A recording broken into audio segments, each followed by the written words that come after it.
Warning, the following video has flashing lights and also includes content that may be deemed inappropriate for some viewers. Viewer discretion is advised.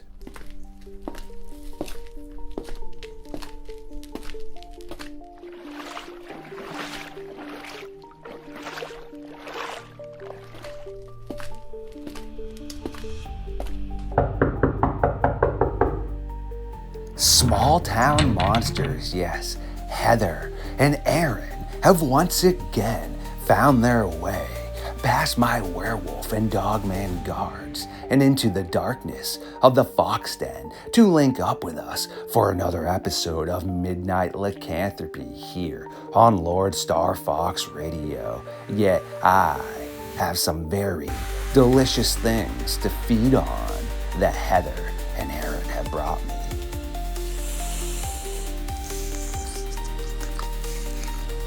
Absolutely delicious. A little bit more messier than preferred, yet no worries.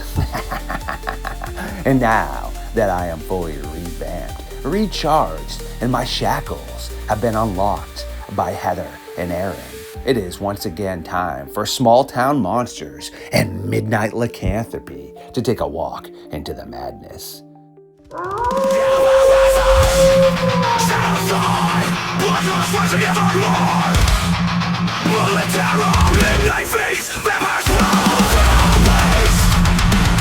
Stood up. I said, oh my god, it's a werewolf. And everybody in the car freaked out.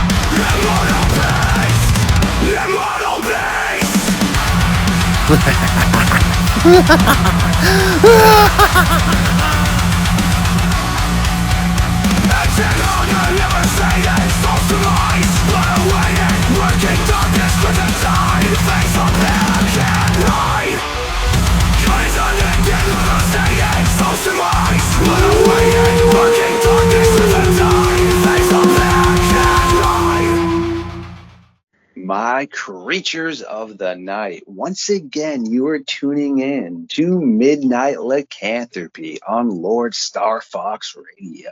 Small town monsters, Aaron and Heather again, yes, have already found their way through the darkness and into the Fox Den to set up the late night fire for us as we burn the timber into the early hours of the morning while reading a few more chapters from the Midnight Society book. Tonight, we will be talking about a few encounters from Michigan and also up in the 207, the Maine area that predate the infamous 1887 logger incident. Well, what the heck, friends? It's been so long. How are you doing, Heather and Aaron? What's up, Kenny? How are you, dude? It's great to be here. Doing well. Happy to be here. Appreciate y'all allotting some more time to come hang out because I do know you both are legendary rock stars and I've just been busy. I don't know about as busy per se as y'all are, but yeah, I've been pretty much editing and that's about it. Watching a bunch of True Blood into the early hours of the morning while editing and repeating. What about y'all? Kind of the same. Not True Blood. I've been playing free-to-play online robot games the last couple of days for some reason. That's become a fixation. But beyond that, man, yeah, just doing the usual. Yep. Just doing the same stuff, and then had to mix some grading into it this last week here because my students had essays due, so took the weekend to do that. But otherwise, the same stuff as always. No robot games for me, though. Not yet, anyway. I was going to say, Heather's over here grading college papers, and I'm like, oh, I got a fancy my fake robot. Listen, I miss World of Warcraft. I had actually gotten the subscription back up and running a few months ago, and then nice. I fell off the wagon, so. That's so funny. Making my face laugh right now. This is great stuff. If it makes you feel any better, I mean, I still watch Aqua Teen Hunger Force. I'm just such a mature adult. What civilized person does not watch Aqua Teen Hunger Force? I mean, there are classics, you know. Yeah. Right. Imagine trying to explain that to one of my nieces because my user picture is Meatwad, and she was asking my brother why is Uncle Kenny this thing, and I was trying to explain to Okay, her. so She's here's the like deal. 4. Yeah, exactly. They're Because you're food, trying and not they to live in a push house. the envelope. There's these moon guys. Yeah, there's some fries and a shake, and this he's basically a piece of meatloaf, and it's so There's a funny. pervading hip hop aesthetic. Wait, what? Yes, and my niece is so smart. She is brilliant, That's awesome. but it's just very interesting to watch a short human not necessarily outsmart you, but be able to pick up things quicker than you, which is actually a form of intelligence, right? So yeah, I guess we are being outsmarted. Yeah, my son will soon replace me. Yeah, I've come to accept that. You're like, how did you figure this out? Okay. Yeah. No, I'm doomed. That's so funny. Wow. Both of you have been working on some really excellent projects that we did touch base on last time a little bit. We don't want to spoil too much. Is there anything per se you would like to update the audience that you've been working on or that you do have coming out soon of the good old oven?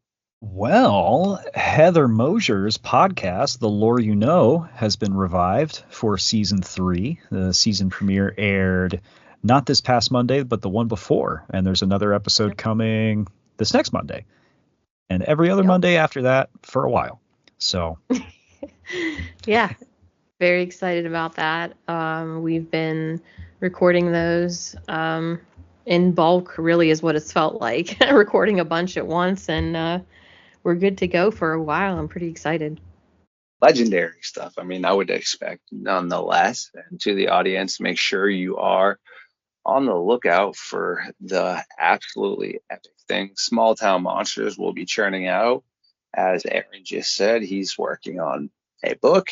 If you like to read, make sure you check out the content that they have right there.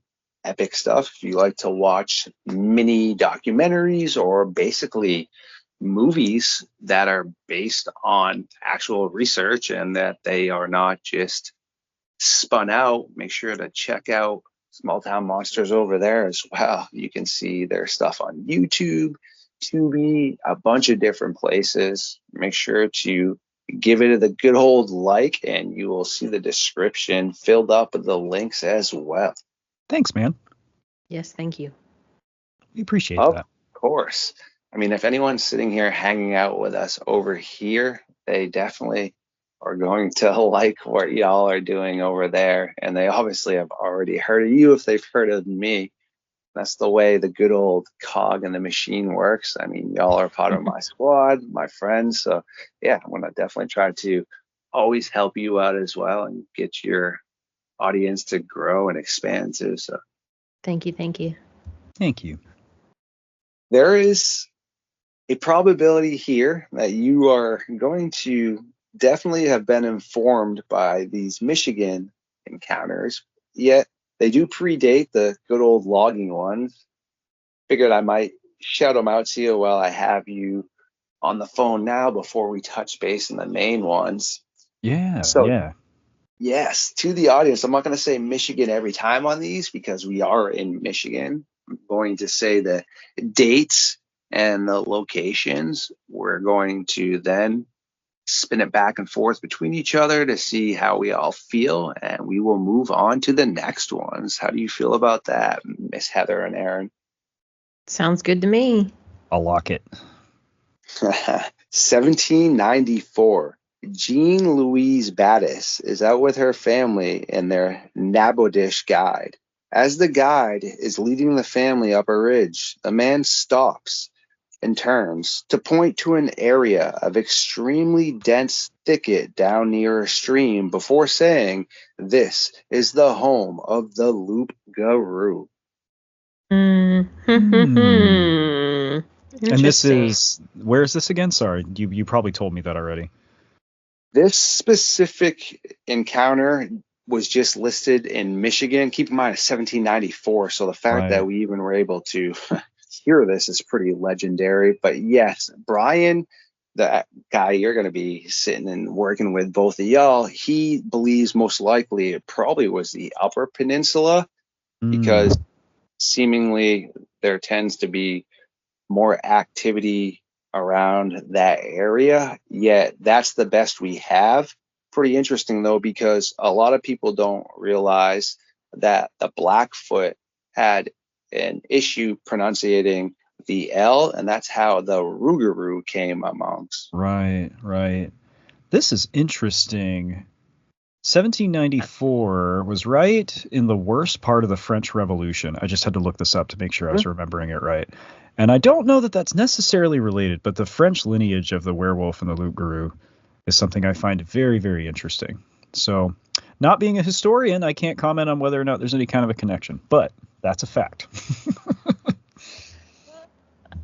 I am typing stuff in as you're reading it, so I can use this for later. I love it. Excellent stuff. Yes, because Brian and I were also talking about the French connection in that area from the settlers.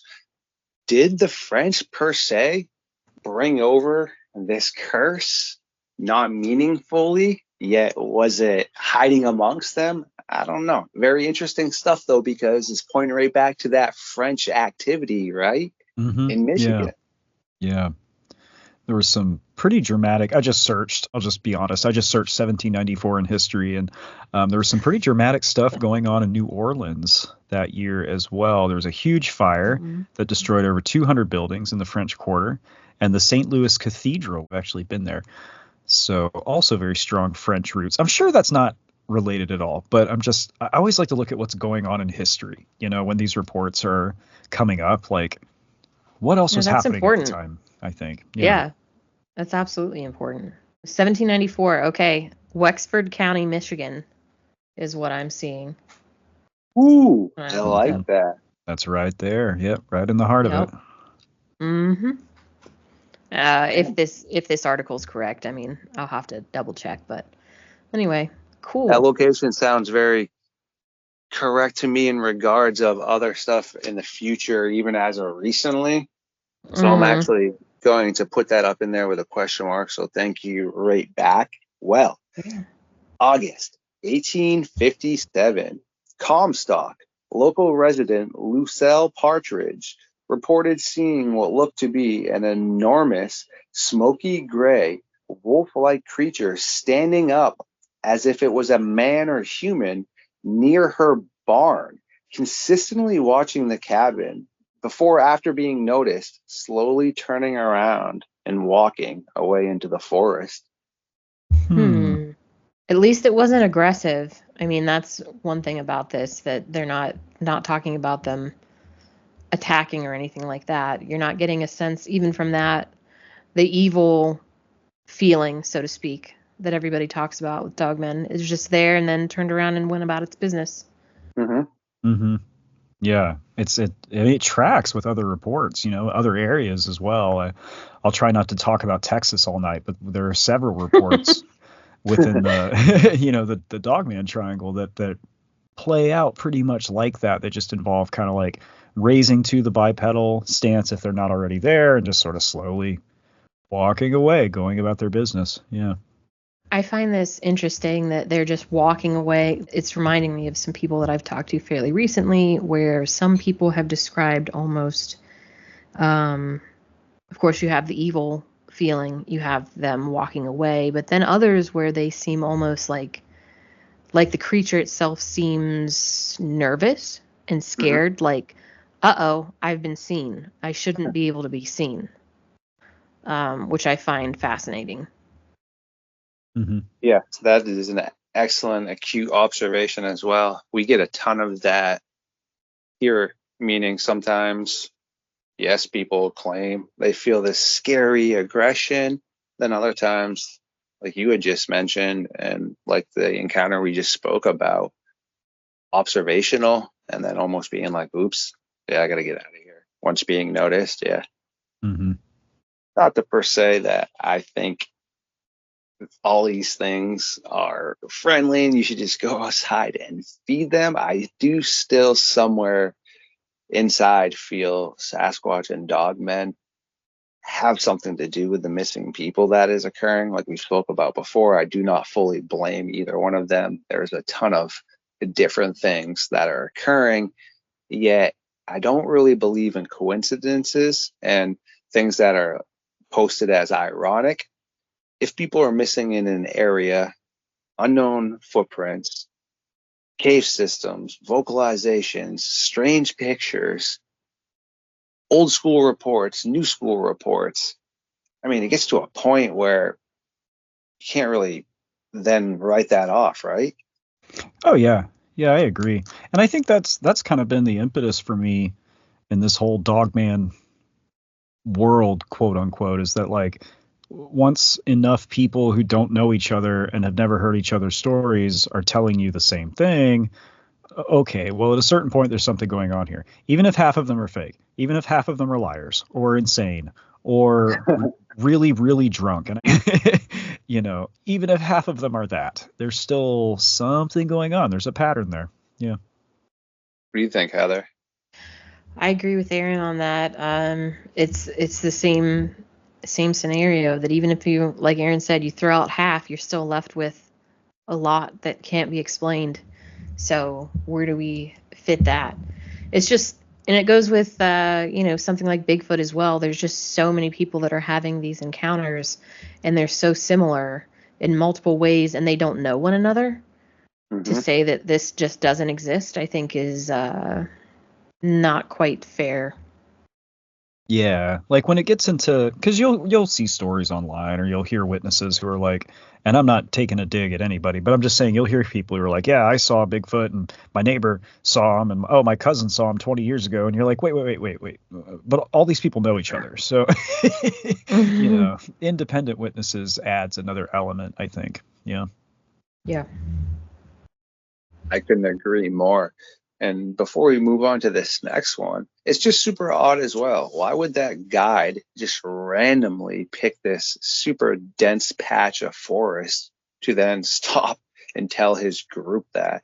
I mean, last time I checked, I don't know how guides worked back then, but aren't guides supposed to kind of keep you chill and get you to the area that you want to go to? I mean, unless we're doing some sort of Halloween or haunted tour of something, sure, they can then amp up your fear. But I mean, if you're walking through the forest already, that would be a very strange guide to be telling you, oh yeah, large grizzly bears around here all the time like to eat people and there's cougars everywhere. I mean, that doesn't really seem like a good thing, right? Yeah. Good point. Yeah. And then also that woman as well, 1857, what the heck does she have to gain to even speak of something like that, standing by her barn? I mean, this isn't a time frame where people now are a little bit more open-minded to this. They would have been like, hey, yeah, the village idiot saying she saw a werewolf by the shed again. Uh-oh. Johnny, tell your wife to stop drinking or something. You see what I'm saying? I don't think she would have been celebrated for that back then. Mm-hmm. Right. Very true. Which is so bizarre, and it is again why sometimes those older cases to an extent bring a little bit more credence, but then also there are points in time where we were less educated about things, which we can talk about another time, per se, like the medieval times, where no matter what, everything had to be demonic and everything in the forest was some sort of crazy beast. Yeah. So time frames back then might be a little bit more sketchy to go per se by words, because I mean, we all know what happened during like the witch trials, the werewolf trials, the vampire trials. I mean, yeah, that's not really necessarily the greatest time. But then when you go and look at more civilized cultures, Native American or time frames like right now where it didn't seem like there was so much chaos going on and they're speaking about this, it brings a whole new level of interesting aspects like this. March 1859, Lexington. A man was chopping wood outside when suddenly an enormous wolf emerges from the forest, grabbing the man by the throat and yanking him back into the dense brush. His wife witnesses the entire encounter and soon runs over and grabs her husband's axe before trying to chase the animal and forcing it to drop her husband, which it eventually did and dashed away. As she rushed over, though, sadly, her husband's throat had been completely torn out and he soon perished. Wow. Dang.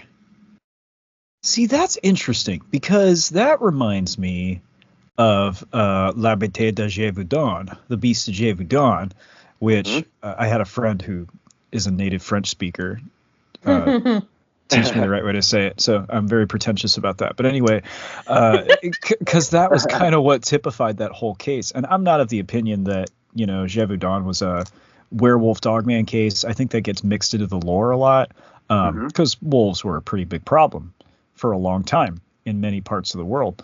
And it was the same in the United States. So you got to wonder, like, and I'm not playing the skeptic here. I'm just drawing a parallel. Like, were these just huge wolves, or were these people so used to the wolves in their native area, they knew what they looked like, for them to say, no, it was a huge wolf, it had to be something really special. You know what I mean? So I'm not trying to make a specific point here. This is just where my brain's going. So I yield my time. Well, I was still thinking about Aaron being really pretentious about the way he spoke.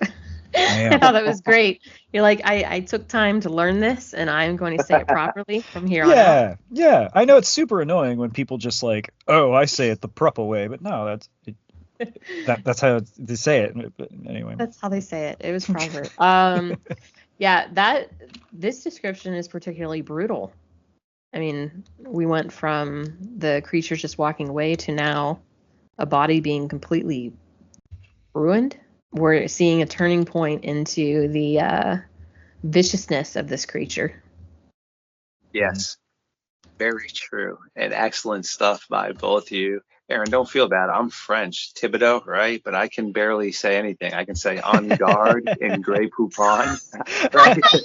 I had a coworker for several years, where she's still a good friend, who her family's from Switzerland, but in Switzerland there are whole parts of the country where they speak French. So she's a native speaker, and we were working together as I was getting into this paranormal stuff, and I would ask her, like, hey, how do you say this? Like, I would shout it across the office.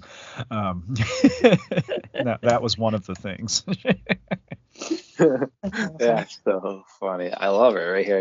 We got to bring a little bit of the lightheartedness after we just heard some pretty traumatic stuff before. Yeah, sorry. I use humor as a coping mechanism. Yeah. This one's dramatic though, dude, because people are always speculating, like, are there at the hands or paws of these things, or is that just rumor? So, anytime you get a story that is that detailed, it makes you wonder. The thing is, both of you made valid points, and same thing in my brain as well. I touched base on it. Really could be a wolf, though. Wolves are in Michigan and Wisconsin. That is not very far-fetched.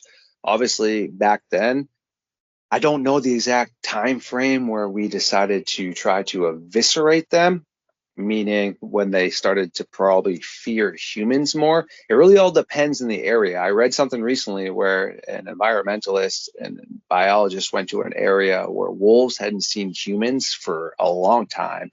And unfortunately for him, a pack ran them down and ate them. The behavior was much different. There was no fear there at all because they hadn't been hunted or shot at and things like that. Also, you got an axe with you, right? I mean, you're standing up. This guy might have not have been a huge menacing spectacle, but he still has an axe. For one wolf to come at you, must be really hungry. But according to his wife, she said it was extremely large. So obviously it didn't look like it was malnourished by any means. That was a pretty bold move to come at somebody with an axe, even if they're not the largest person. Yeah, for sure. I was thinking about what you said about, like, how long wolves were around, and I know at least in Texas, because I looked into this for book I wrote that I promised I wouldn't reference again. And like there were organized wolf hunts in Texas as late as the 1960s, if my memory serves. So it was an ongoing thing, like in different parts of the country. You know, it took us a long time to chase them out, extirpate them, I believe is the technical word. Here's another thing. Apparently, because you said this was 1859, right, in Lexington? Yes. Okay, so apparently wolves were already nearly eliminated from the Lower Peninsula by 1838. And by 1910, I think they were extirpated from the Lower Peninsula altogether. They would have already been afraid, and there certainly shouldn't have been many that would be that, out and about and aggressive. What an acute observation as well. And that's what's brilliant about technology. Look at this, as we're talking, we're able to just siphon up other things too. Yeah, that's not really pointing in normal wolf behaviors, meaning, as far as I know, any animal that has been or had pressure put onto it by humans tends to fear them, meaning like wild boar here, I know are an invasive species and that have, I don't know, I think down in Texas, actually, Aaron, you might know, they're encourage people to just hunt them because they're such a destructive animal. Even with them, they fear people. Like as soon as you get near them, they start bolting. Yeah, they know to stay away from people. And that kind of was the case, at least referencing the newspaper article I'm thinking of. Like it was an organized community thing. Like, hey, we got to get them wolves out of here. They have to go. But I'm thinking of another case, and I can't remember the show, but it was a documentary I watched on either Nat Geo or Discovery Channel back when those, networks ran documentaries all the time. Yeah, before they got bought by whoever owns them now. There was a case where like it was really interesting, but basically a guy had been attacked by a wolf in the wild. And I think it was either Alaska or it was some very far north US state. It could have even been in Canada, but it was in a pretty remote area where, like you're saying, the wolves didn't fear people. They were not afraid of people. And they found this guy in the woods and they couldn't figure out what it. They thought it might have been a human, might have been a bear, but they finally figured out, no, he was tracked by a wolf and he ran. And when he ran, that was what did it, because it sets off, the hunting instinct. And unfortunately, this guy lost his life. But it was just, from what they could tell, it was just a single wolf that was large enough and aggressive enough and didn't have a fear of human beings. Yeah. Yeah, it all makes sense right there. Well, I also have two more encounters from Michigan before we head up to Maine. Yet to fully tie up what you just said, our science team always tries to encourage people. Yes, you can't act like prey. Obviously, though, let's be real. There's probably so many people out there that didn't act like prey, that did everything by the book, that still working. Yeah, running and making yourself look vulnerable is definitely not the best way to survive a predator. Long story short, as I watched somebody ride their mountain bike, a mountain lion or cougar is actually in the tall grass. The only reason you see it is as he's explaining to you in the video, and the second time you watch it through, you can pick up on it a little bit at the beginning because the tail's flipping, but it comes out at him and he just puts his arms up as big as he can and starts yelling and telling, hey, do you want to do this? Like slamming his feet, like picking up rocks and stuff, throwing them down, just pretty much letting this predator know, sure, if you come at me, not saying you're not going to win this, but I'm going to crack you with a rock or something. And a cougar can't really take the most damage unless they have their cubs with them or a mate. They're usually solitary, so that's not really the best survival technique, and yeah, the cougar ended up going away. But again, like I said, it's a lot easier said than done to act proper.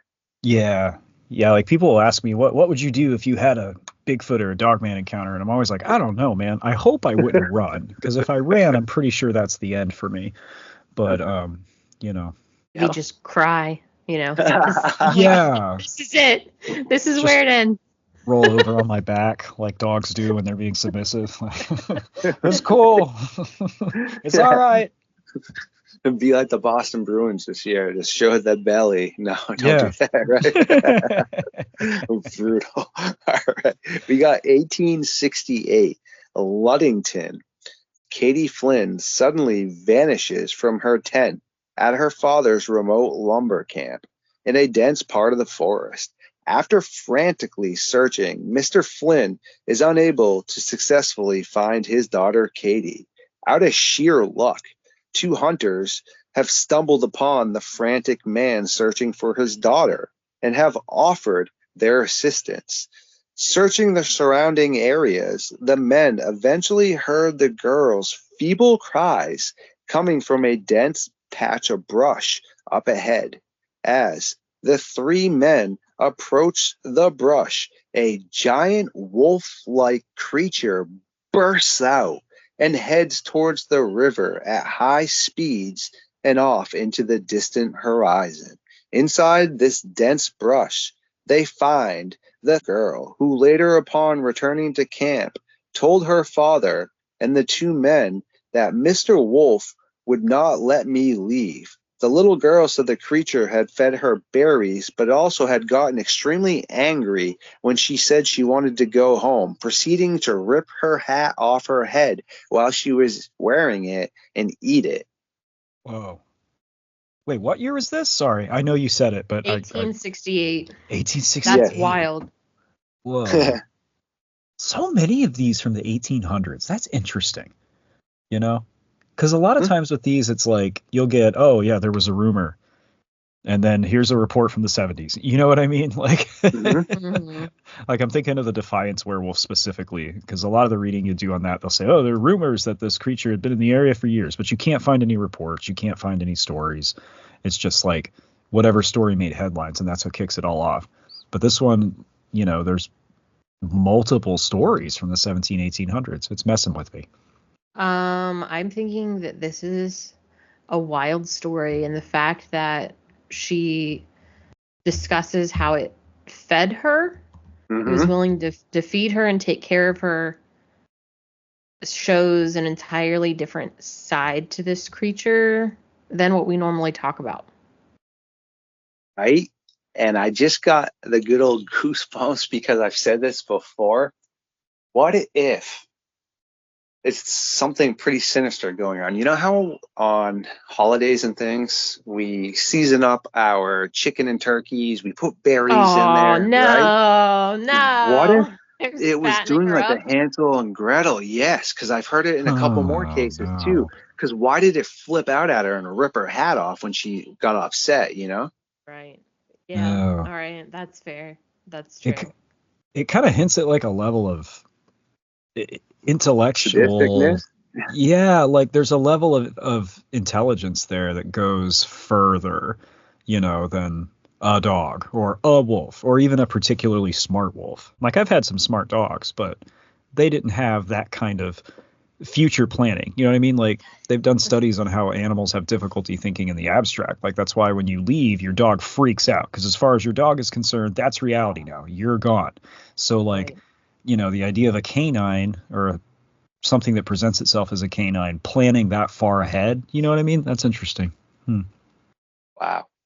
So great right there by both of you. And also, I mean, it doesn't have to be the whole Hansel and Gretel thing. It just seems like the behaviorism changed real quick when she didn't want to be there anymore, almost when I don't know, this is a vampire term, glamour wore off more or less. I don't know. It reminds me of some Bigfoot stories too. Like there's that story about the guy whose name I always forget. Maybe Heather, you can help me out. But he was kidnapped by a Bigfoot and he used chewing tobacco to get away because he tricked Bigfoot into eating it and it made it sick. I do not know that name, but that sounds familiar. And it also reminds me of one of our latest Monstropolis episodes where we were talking about Greek myth, because that was the way that Odysseus got away from the Cyclops. Was he not through tobacco, but through alcohol, got the Cyclops drunk and then was able to get away. Anyway, sorry. It's way side note. Yeah, Osman, that's it. Osman. I knew there was an owl noise in there somewhere. That's it. Yeah. I can never remember that guy's name. I've talked about this case 6 times in the last 4 months, and I can never remember this cat's name. Anyway.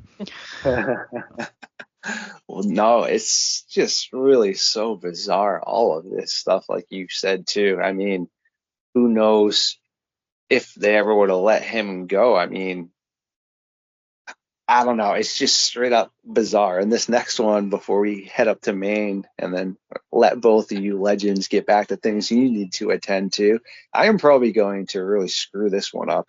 January 1885, Menominee. It's negative 43 below Fahrenheit one cold night. Food has become so scarce, and a local man named Mr. Duggan has not returned to the village before the temperatures have dropped so brutally low. The following morning, Duggan's friends set out to find the missing man, and all that is found is the grisly remains of Duggan's about 2 miles away from their camp. He had been completely torn to pieces with empty shells on the ground, one round in his rifle, and enormous wolf-like tracks all around the site. Interesting. And this is getting closer to the 1900s, right? 1885, yes. So 2 years 85, before the Manistee one, yes. Interesting. The presence of tracks is what's sticking out to me, because a lot of these we're hearing about like the activity and the behavior, but not so much like evidence left behind. You know what I mean? Yeah. And that's interesting that that's being noted, because you have to assume whoever's writing these stories down, you know, maybe they were on site at the time. At some point, I'm sure somebody went to respond to this incident and they would have witnessed these tracks. And so assuming that's how it becomes a part of the story, I feel like I don't have a complete thought here. But, you know, it doesn't seem like there are as many cases where we're seeing in this chain of stories, you know, physical evidence other than, of course, the guy who was attacked. So are we to assume that these tracks then were like massive or something? Because otherwise, why wouldn't they assume that it was just a regular wolf attack? Mm-hmm. I was just thinking that as well. And also, like you had said, Heather, they already pretty much eviscerated the wolf population. Again, why would a pack of wolves, unless they were starving, go anywhere near people? It just doesn't really seemingly add up. It's interesting. I mean, I don't know if it really was, again, just wolves. I mean, wolves are in that area, but you would think these hunters would potentially know the difference between tracks. But also recently, when I dove into the McFarland bear, same thing. The guy that smoked that bear was a really successful and well-renowned hunter. He thought it was some sort of large or unknown bear, but when numerous people actually look at the skull and things, it's much smaller than what they had depicted, and it's also most likely just a grizzly bear or a subshoot of maybe a grizzly bear that mated with something else. So you had a hunter there that swore up and down it was this massive bear. I don't know, maybe when you're under duress and things, something could appear more fantastical than it is. I don't know. Just an observation. Yeah. And I assume as a general statement that at least some Dogman sightings, and I'm not pointing to any specific because there aren't any that come to mind, but I'm of the assumption that at least some Dogman sightings are misidentified bears. Because most probably on any given day of the week, okay, just speaking frankly, probably somebody saw either a weird dog or a bear, you know, not a spectral horror from beyond the veil of reality. But again, going back to the fact that we have hundreds of reports from independent witnesses, the phenomenon is still 100% legitimate. But I do think we have to account for at least some percentage where people are seeing bears. But, you know, how do we weed that out, make that determination? I have no idea. Exactly. I agree with you there. And the same thing goes with any other cryptid that you can't really explain. I'm sure that there are creatures that are out there that people see, and because they are, like you said, Kenny, in states of duress, things get over exaggerated or conflated, and then it becomes something that it actually wasn't. But also, like you said, Aaron, there's so many that it just doesn't add up to say that everything is a misidentification. Agreed. Excellent stuff by both of you. Well, as we do start to wrap this up, these two main ones are pretty interesting as well. And I'm going to give the crowd a little intro to Maine and yourself. how much land is up here. People don't realize we have the most forest per capita in the whole United States. We have more trees and foliage than we do people. Maine, the land of 17 million acres of forest, 3,500 miles of coastline, 5,000 rivers and streams, 6,000 lakes and ponds. The state of Maine has the highest density of land covered by trees per capita at 90%, making it the most wilderness-filled state in America. For hundreds of years, there have been sightings of dogmen all over the state in areas ranging from Acadia to Moosehead to Rangeley Game Reserve and many other numerous campgrounds. 1857, 20 miles outside of Bangor. A mail carrier is very respected. His name is Mr. Mitchell. While he is out completing his daily deliveries, so this is during the day, in his horse-drawn wagon, suddenly the postman and his group of horses are attacked by an enormous pack of walking wolves who quickly overtake his horses until Mr. Mitchell begins firing his rifle several times at the creatures, forcing them to drop back down onto all fours and retreat back into the forest. A whole pack of them. That is intense. Yeah. I'm trying to think of any other cases involving packs. Well, Texas. But I promised I wouldn't do that. So Palmyra. Well, of course, there's Texas, For the Martin family. Mm-hmm. Yeah. Mm-hmm. And I have heard chatter about stories out of Maine. Bangor actually sounds familiar. I don't know if I've heard this one specifically, but So creepy, right? It's the second time now with the whole pack, because you had the Martin family later on mention the whole pack incident as well up in Palmyra on Madagascar Road. Before we hit this next encounter, what do you both think about that? I get stuck.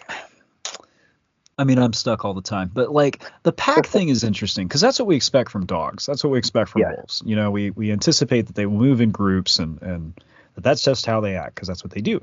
But, you know, I would say, and correct me if I'm wrong, Kenny, but probably 95% of the reports I've read about, reviewed, you know, they seem to involve single entities or maybe two. Sometimes there's two. But stories involving groups, like I said, you know, I can't think of very many. So it just makes you wonder again after the nature of these things. Like why, let's assume for a second all these stories are true, you know. Why are they seen in groups so rarely? Like, what? I don't know. I gotta go read about dogs again. Yeah, exactly. That is very rare to hear those kind of stories. And what year was this again? 1857. 1857. Okay. I'm wondering also with this, whenever Maine, because it seems like it's a pattern for us to extirpate wolves wherever they may be. So I'm wondering what the status of wolves were in general in Maine in that time. Yes, again, very interesting. They do not fully acknowledge that, nor do they mountain lions. Again, I always tell everyone this, that as far as I know, animals don't stop at the border, meaning if there's wolves up in Canada and then walk down to Maine, oh, nope, it's Maine now, I got to turn around, you know? So same thing with like California. Grizzly bears used to be there. They're right up there in Alaska and Canada and such. I don't see why they wouldn't venture back down there. It's no different than those 8 jaguars that just came back up to Arizona. Like our tracker was saying, animals are always going to take back their territory once given a chance. It's just in their blood. Yeah, I'm seeing somebody wrote, whoever this person was, wrote, in 1853, wolves were very plenty, and for the next 5 years were not scarce. Plenty could be found within 16 miles of Bangor in 1857 and 1858. So I guess they were around. But the fact that it says they were walking, I mean, unless they literally meant just walking on, I don't know. It's just a weird way to phrase it, I suppose. And a whole group of horses, too, and a cart. That's a pretty big thing for Wolves to take down. I mean, sure, this guy could have made this all up, I guess. I mean, if you're running late to your mail delivery, there's probably an easier explanation than coming up with something along the lines of this. And he was well respected in the community, and it doesn't seem that anyone would have thought he would have just made this up. Not that a postal service worker is any more credible than anybody else, because we're all credible. It doesn't matter what your occupation is. You know, there's people on each side that aren't credible or credible. That is, again, interesting for a mail carrier to mention that at that point in time. Yeah, and you got to think too, like, I like that the person's occupation is mentioned, because when you have a job like mail carrier, you know, not something you throw around. And like, if you're telling people you had this encounter, I mean, your job's going to be on the line, you know? Yes. So that's always interesting too. Like when it's a police officer or a game warden or something like that, and they're willing to make that statement, that adds something. That adds something to it. I also want to say, on a not totally unrelated note, but you know what they say about postal service, that they, no matter rain or snow or heat or anything like that, that they're going to do their job. That phrase was introduced in 1914. Just throwing that out there in case anybody was curious when that motto came about. So cool right there. Very interesting. I love it. Got to nerd out and get that knowledge. Well, this last one right here isn't as epic as some of the others, but it's still really interesting. And it's actually a few years after the 1887 incident in Michigan. So this one does not predate that.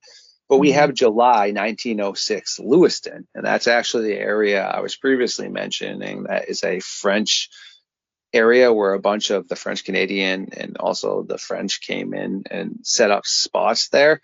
Well, the Lewiston Daily Sun reports a large walking wolf is seen by local pickers in the farm fields. It has been terrorizing the workers for weeks now, and they are trying to work the fields, but no longer are willing to go back out to work. So all these people just quit. I mean, you can't blame them, right? Yeah. And that's, you know, another thing too, like looking at, if you look at things like, what am I trying to say here? Especially like, you know, back in the day, jobs were not a dime a dozen. You know, you can't just quit your job and go pick up a night shift at McDonald's until something else comes up. Like it didn't work. It didn't work that way. There was no Glassdoor. There was no Indeed. So if you were leaving your occupation, whatever it was, if you were refusing to do some kind of job or putting your job on the line, like in the case of the mail carrier, you had to have a very, very good reason for it. Because this is a long time ago. Like there's no dollar menu at McDonald's. Like, you know, well, there's not now either, but not anymore. Back in my day, a McDouble was $1.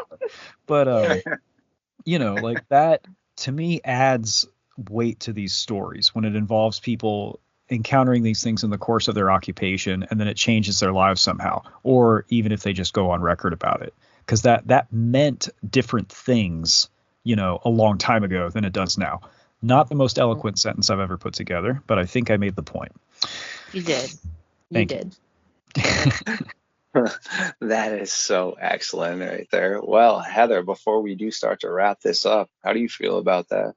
I think Aaron said it really well. Even in the roundabout way that he did, he said it great. No, things were definitely different then. And to say something like that, and then, you know, stand by it and say, I'm not going to subjugate myself to these conditions. It was huge. This was 1906, right? Is that what you said? Yeah. 1906. So we're not quite to the Great Depression yet, but I mean, you weren't gonna flounder opportunities, you know? Yeah. It just wasn't gonna happen. Could not afford to, literally. No. No pun intended, right? Yeah. Excellent right there. Well, is there anything else you legends would like to touch base on or mention tonight before we let you get back to things you need to attend to? Man, that's all I got. You know, follow Small Town Monsters. Siege of Ape Canyon is coming soon. Oh goodness, yes, it is. Yeah, wow. Yeah, Dawn of the Dogman is coming later this year, so that's going to be about the Michigan Dogman. So maybe some of the stuff we talked about tonight will come up. I don't know. Yeah, exactly. And just follow us on YouTube. We've got new content literally every week. So if you follow us there, you'll see new stuff every week. And like, subscribe, comment, nice things, please. The nice things we prefer. Yeah. If not, I'll just delete them. That's what I do. And apparently also on our podcast, if you could comment nice things, if you're going to comment at all, that'd be great, because Mark alluded to the fact that apparently we've had some not so great comments, which I still haven't seen yet, but I looked. There's a couple. Really? Yeah, That's so lame. Most of them are people that really like the show. There's one guy that says I don't know how to edit, which is true. But we love comments. Come talk to us. Yeah, comment. Go ahead, do it. It's super lame too. I mean, honestly, I read my comments just to make sure I respond to all the people that support me. If anyone says anything that's outrageous, I just respond with, hey, thanks for tuning in. I appreciate the support. It's something to make you both laugh real quick. Somebody a while ago was like, dude, what are you on? I was like, yo, Skittles, man. Yeah, at the end of the day, man, if we don't make stuff, what are people going to poop all over on the internet? Like what would you guys take shots at if we didn't make stuff? So that's probably a conversation for another time. So true. It's just the fact, though, that somebody takes that much time to type up a whole entire paragraph about something. Just keep on doing the things that you're doing. You have a massive subscriber count. You're very well respected and loved by myself and many others. Thanks, buddy. If you, weren't successful and good at what you do, you wouldn't be in the spot you are. So for every 10 or 30 people that love you, you're going to have a few that hate you. See me, there's a few that love me and then 30 that hate me. So it's a little bit, mixed up or skewed by right. Law of sales is 1 in 3 to 3 in 7. So, hey, I think you're doing all right. No, exactly. Well, to the audience, we do need to allow Heather and Aaron to get back to things they need to attend to. As you heard them both mention, please do go over and check out what they will be churning out and be on the lookout for the legendary stuff. And also don't forget to check out Tubi or their previous content on their good old YouTube thread. All the links are going to be up in the description if you want to check out the podcast, if you want to see previous stuff that we've done. Check out the good old playlist. I also have some other members that I've worked with, Small Town Monsters, like Brian Seach and Jamie King in there. So if you do want to hear things that they've been up to, you can check that out. And of course, Heather and Aaron and myself, as soon as they get some more time, will definitely be linking up again to get you some excellent information. Until then, though, this is going to be the conclusion of the meeting of the Midnight Society. Thank you for hanging out with us tonight. I appreciate y'all. Thank you. Thank you, Kenny. It's been a pleasure.